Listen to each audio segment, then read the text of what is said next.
911 operators of Reddit, what's the most disturbing or scary call you ever received?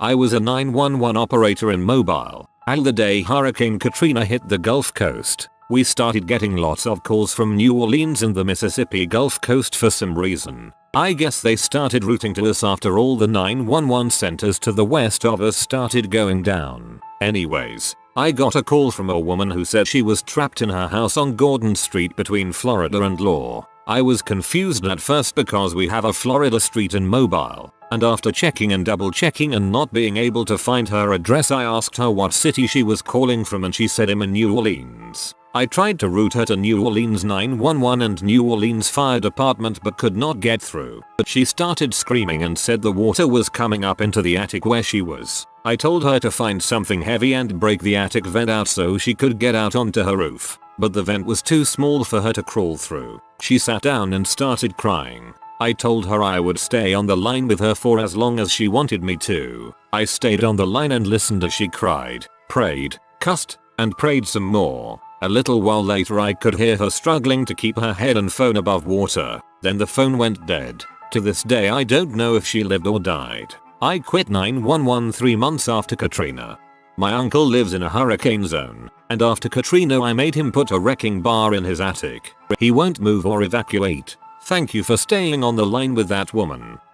Throwaway as my place really doesn't like us talking about work outside of work. Had a call for a brother who killed his other brother with a hammer. The pick part, while the victim's little daughter was watching. The daughter called us from another room and told us her daddy's eye fell out. Perp was apprehended. Daughter taken by relative. Had to smoke after that one, and I don't even smoke.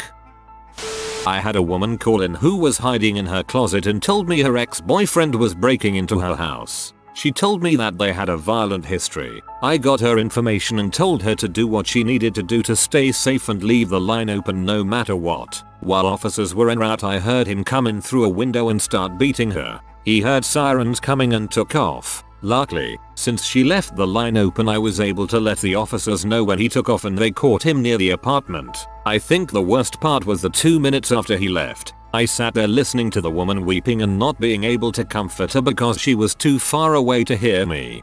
It really upsets me that someone can think this way. This woman is obviously terrified of you, seemingly wants nothing to do with you, seemingly defenseless, and this person's mindset is to play into that. To show her why she needs to be afraid.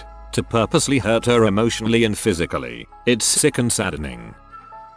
1979 NYC. Got a call from a crying child, a little boy, saying his mom and dad were fighting and his dad said he was going to throw the mom out of the window. I could hear a terrible fight going on in the background. Woman screaming, things breaking, man yelling, etc. The poor kid didn't know his address. We didn't have the technology for call it and would have to use reverse telephone books. A trace would take forever. Anyway, while I'm trying to get the address, I hear a horrific scream and glass breaking. A few seconds later, the other operators in the room are getting calls about a woman lying in the courtyard who came out of a window. Very sad. Worst of all is that I am sure someone else in this apartment building must have heard this fight, but no one called for help until it was too late. Poor kid. Working 911 in NYC during the 70s 80s was a nightmare. The city had a very high crime rate and crap technology. As someone who grew up with domestic violence, no one does call 911, ever. The toughest ones for me involve kids. Anytime a parent finds their child dead is especially tough. The single worst call I've ever taken though was a woman who was calling in that she was hearing weird noises in her house. While walking through her house, she started screaming and told me there was someone in her house. There were a couple soft pops followed by a gargling sound. After the officers had cleared the house and found her, it finally came out during the investigation that her adult son had killed her while high and freaking out. Gunshots don't sound like you'd think on the phone. They're rather soft. It's an eerie sound. Something so violent being so soft that if you aren't paying attention you can miss it. It's because of the frequency range that phones can handle. A lot of the sound is too low, so it just breaks up and catches the higher end.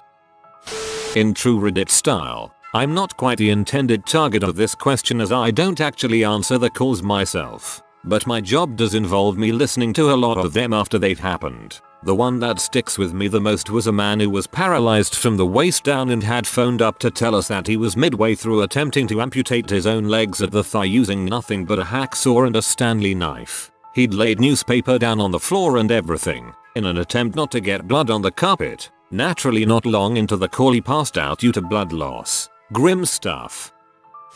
Well, there's a lot of love for us lately. In another thread and an AMA that I did, I told my story of having to stay on the phone with a young man for about 40 minutes, maybe a little more, who had a very disturbed man break into his home, and with a loaded shotgun pointed at his face the entire time, demand that he call the police. He wanted a suicide by cop. I now realize that I didn't get overly detailed about it in my other mentionings of it, but this young man urinated himself, almost threw up, and was begging me to keep him alive. I haven't dreamt about it in a long time. It was several years ago, but it stuck with me.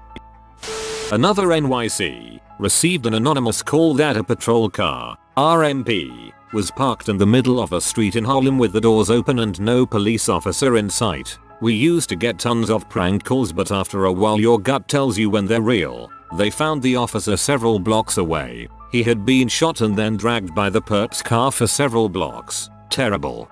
This is the kind of stuff that makes me angry, when people act like cops aren't worth anything. They never know when something like this could happen to them, yet they do their job anyways. People just don't understand. 2 Christmases ago, my uncle, who's a police officer, was working during the day. He got to work when they got a call from an elderly woman who was having a heart attack and gave him the address. Turns out it was his own mother. He got there and tried CPR before the EMTs got there, but there was nothing they could do. My grandfather fell out of a 6-story window and died. My uncle was the first to arrive on the scene. It's kinda strange, but stuff that sounds the most dramatic: people getting severely beaten during a call, or being shot at, admitting to a murder they committed in the last 30 seconds, or even people killing themselves while they are on the phone to me. That doesn't bother me too much, but give me a distressed elderly person and I get a lump in my throat. Combine that with any one of the above and it turns into a bit of a crap shift. We've all got our triggers, and sometimes the least spectacular stuff can be the hardest to deal with. 100% agree. One of the most heart-wrenching calls I ever took was from an elderly woman who had to call in for retrieval. Her husband passed away during the night, and despite knowing it was going to happen any day, she was completely beside herself. I've lost my best friend in the whole wide world. I will never forget that, or the way she said it. My father was a 911 call taker. The worst calls he got were suicide calls, where pretty much all he heard was someone immediately saying, "Hello, my name is John Doe and I live at 123 ABC Street and I'm going to kill myself." Bang, how terrible. At the end of the day though, I think this is much more courteous to have an EMT that doesn't know you come retrieve you than to have a loved one come home to find you. Got a call a few years ago. Lady's house was on fire, and her daughter was stuck in a back room. The flames were too much and too high, and she couldn't get through them to get to the girl. So I got to sit on the phone and listen to a little girl burn to death and the mom scream and cry as she watched. It was 5 years ago and the sound still haunts me. Special place in heck, I swear. I was a 911 call taker dispatcher in Portland, and received a call from a strung out girl. Story was, she said her boyfriend had been doing M for 3 days and owned a lab. She was screaming that he had wiggly, purple worms in his arms and there was blood everywhere. Turned out that they were his veins. He was literally out of his good on crystal M, and tearing at his flesh and ripping out his veins. I did not want to live my life on their night shift taking calls like that, so it wasn't long before I switched professions. He was literally out of his good on crystal M, and tearing at his flesh and ripping out his veins. Sweet Jesus. Gag. My sister got a call from a woman whose son was out in the yard playing football. He threw the ball over a fence and jumped over the fence to retrieve it. Everything went normal there, but when he landed in the neighbor's yard, the guy was on his back porch balls deep in a pig. When the cops came, he said he does it because his wife is a crack W and he doesn't want to get AIDS. There was a young boy about 3 trapped in his parents' trailer that was on fire. We knew he was in there. The grandmother had gotten all the kids out but that one. She thought maybe he went and hid or something. The fire department did everything they could, even at great personal risk, but in the end the child had died of smoke inhalation. It was a painful 2 hours as they fought the fire and tried to save him, though after the first half hour we were pretty sure he couldn't have survived. My son was about the same age as that boy and it hit me hard. I probably should have gotten grief counseling or something, but they didn't do that for dispatchers at the time. I'm surprised they were able to even try. Those things go up like matchsticks and will burn to a pile of nothing but ash and melted metal. Buried, but someone might make it down there. Not a dispatcher and would never want to do it for a living, as I work very closely with dispatchers. I have been the IT guy for a law enforcement agency going on 7 years now, only part-time with them as I needed a change. Our current 911 supervisor pulls calls off our 911 recorder, but some of the previous supervisors would not do it. This of course means that I had to pull 911 calls whenever there was a big incident or a legal request came in. I would listen to the calls, as you should do, to make sure that we got all the correct radio traffic when requested, and of course all of the call. The one that sticks out to me happened around 3 years ago. I was actually repairing some equipment in our dispatch center when the call came in and had to immediately pull the recordings as we all knew it would have been requested. I listened to it all happen and did my best to assist. An 18-year-old called in hysterics and asked for an ambulance because his mom was shot. We of course dispatched immediately, but they were in the middle of nowhere and the closest ambulance was 30+ minutes away. As the call continued, we got him to tell us what happened. He had pulled out his hunting rifle to clean it before going hunting the next day. It was an older style bolt-action rifle with no safety and an extremely light trigger pull. He had just pulled it out of the case and accidentally hit the bolt on the side of the table, which caused the gun to fire. The bullet hit the mom in the stomach while standing less than 30 feet away. The father and son were both attempting to stop the bleeding and the son immediately called 911. At first you could faintly hear the mom in the background saying, "It's okay. You didn't mean it, baby. It's okay. I love you both." She just repeated this over and over. The father was praying quietly, and the son was sobbing and giving us all the info as we tried to assist. The sounds of that call will always haunt me. The son just shouted over and over near the end, "Mama. God, Mama. I'm so sorry, Mama. Don't die, Mama. Mama. Please." The mom made it nowhere close to the ambulance arrival. The dispatchers were cool and collected and worked like an amazingly well-oiled machine during the whole call. When the call was over, we all just sat there in silence. Even typing this up made me all teary-eyed. Gotta go wipe my eyes and feel better or I'll be crying in my office. Dispatchers are the unsung heroes. The emotional and mental toll that it takes on people that do the job and do it well is crazy.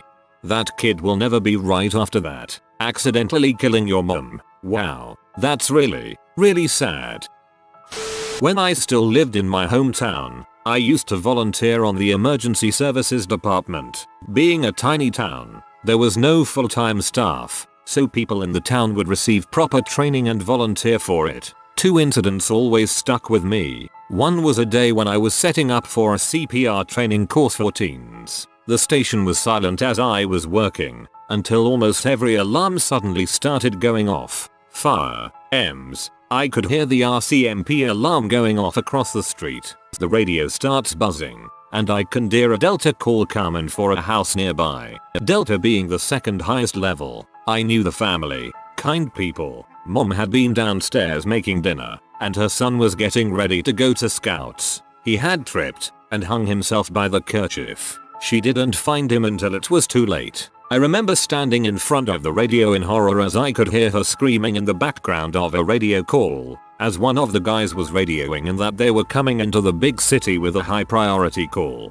My father is on both fire and EMS, and was there. He said that all he could think the entire time was we left muddy footprints on their clean carpet. He called my mom in tears, asking her to hurry by and to vacuum it up before the family got home. The other is less tragic, and more just nerve-wracking. Was driving in from school one day. Radio goes off. I hear the words, "We have a potential echo level call. Prepare for potential evacuations. West side." It was November, and usually there would be a thick blanket of snow. So far, there was none. Someone, in their infinite stupidity, had thrown a lit cigarette butt out of their car window into a nearby ditch. Nothing but farm fields for miles outside our town. and all of it was on fire. It took the fire departments of 3 towns and some pretty amazing bravery to get that fire under control. It took 2 days, and by the end of it, 2 farmsteads had burned down, and our town was under threat of evacuation for the whole time.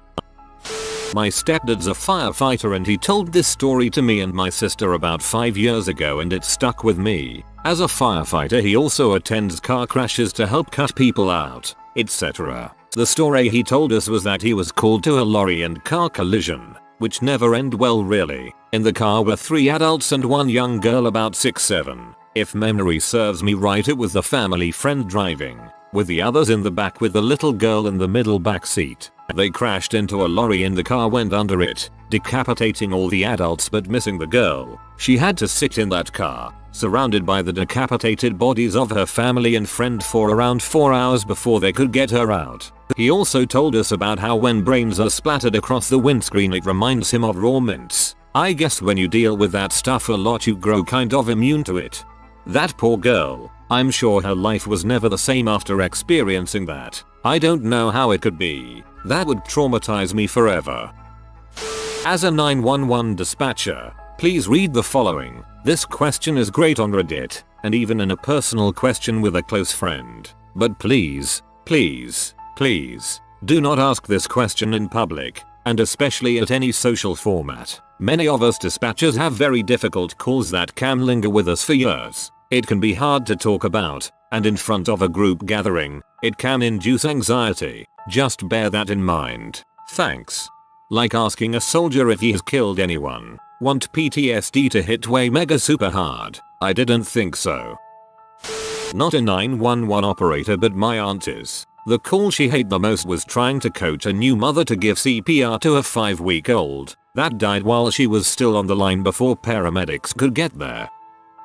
I do actually work for a 911 center. The call that has stuck with me the most was a call for 2 unconscious toddler twin girls. The mom called frantically because both weren't breathing. I stayed on the phone until help arrived but there wasn't much we could do. The full story, which we rarely get by the way, is that the family went to bed early in the morning. The twins woke up and got up about 2 hours before mom. The 8-year-old took them to her bed and covered them with a blanket, causing them to both suffocate. The real disturbing part is that by the time the officers and paramedics got there, the mom had changed their clothes and rubbed baby oil on them to give them that life look. No criminal charges filed. Whoa, that's horrible. That 8-year-old is going to be a mess. My grandmother was a fire dispatcher a long time ago since she passed away in the early 90s, so this likely predates 911 service. She told me a story about a call that she received from a parent whose house was on fire. Neither parent had gotten their child out of the house and she was pleading her to get the fire depth there quickly since the fire was too bad to go back in. Suffice to say the child did not make it. I can't even imagine the guilt that the couple had and the blame that they shared or even blaming each other for not grabbing their child. I can't imagine that their relationship was plain sailing after something like that equals.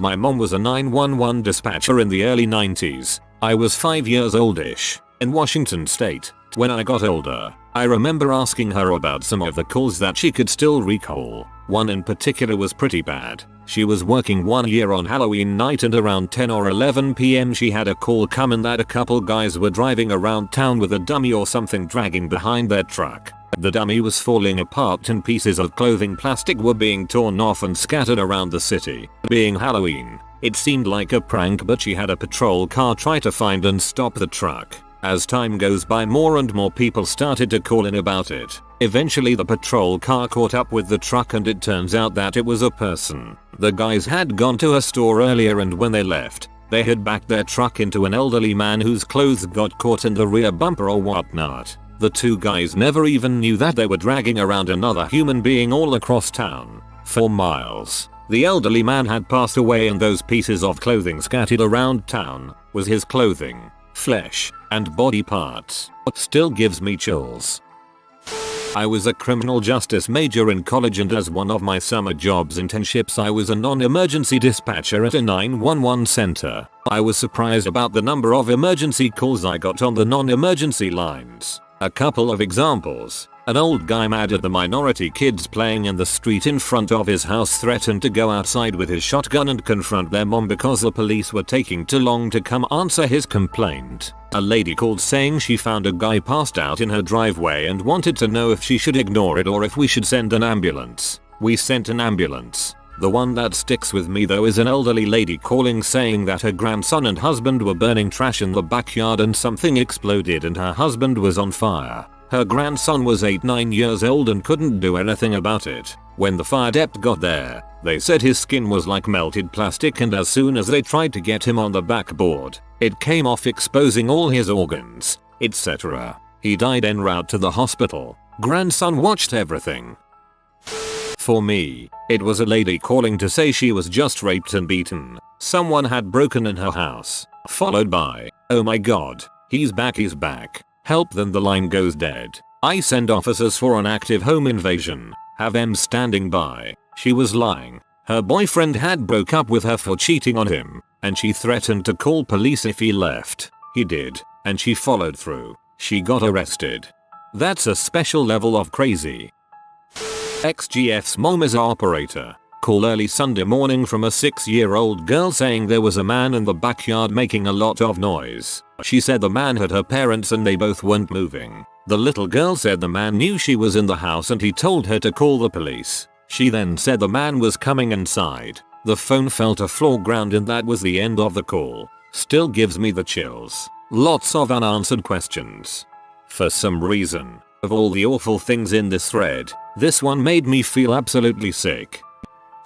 If you are new to the channel, you can subscribe. I publish new videos every day. Until then, check another video.